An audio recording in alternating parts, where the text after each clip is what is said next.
Mobile போன்ஸை ரொம்ப பார்த்து use பண்ணுங்க. தேவையில்லாத காரியத்துக்காக யூஸ் பண்ணாதீங்க.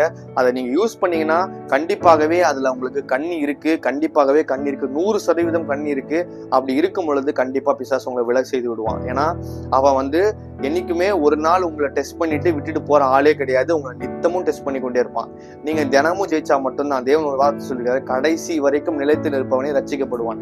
அப்போ ஆண்டவர் என்ன சொல்லிட்டாருன்னா, கடைசியில எவன் நிலைச்சு நிற்கிறானோ அவன் தான் ரட்சிக்கப்படுவான். அப்போ ஆரம்பத்துல என்னோட ஆரம்பம் நல்லா இருந்துச்சு, நான் நல்ல பரிசுத்தமா இருந்தேன், நடுவு நல்லா பரிசுத்தமா இருந்தேன், ஆனா முடிவு நல்லா இல்லைன்னா தேவன் எடுத்துக்கொள்ள மாட்டார். பிரியமானவர்களே, நாம் தேவனுடைய வருகையில எடுத்துக்கொள்ளப்படணும். தேவனுடைய வருகை வருது மிக சமீபமா இருக்கு. அவருடைய வருகையில் நம்ம எடுத்துக்கொள்ளப்படணும்னா கடைசி வரைக்கும் நிலைத்து நிற்பவனே ரட்சிக்கப்படுவான். அப்ப கடைசி வரைக்குமே நம்ம என்னவா இருக்கணும்னா, நம்மளுடைய பரிசுத்தத்தை காத்துக்கொண்டா மட்டும்தான் பரலோக ராஜ்யத்துக்குள்ள பிரவேசிக்க முடியும். நேத்து நான் பரிசுத்தமா இருந்தேன், முந்தானேத்து பரிசுத்தமா இருந்தேன், ஒரு வருடத்துக்கு முன்னாடி நான் ரொம்ப ஆவிக்குரியவனா இருந்தேன்றதெல்லாம் ஆண்டவர் அக்செப்ட் பண்ணிக்க மாட்டாரு.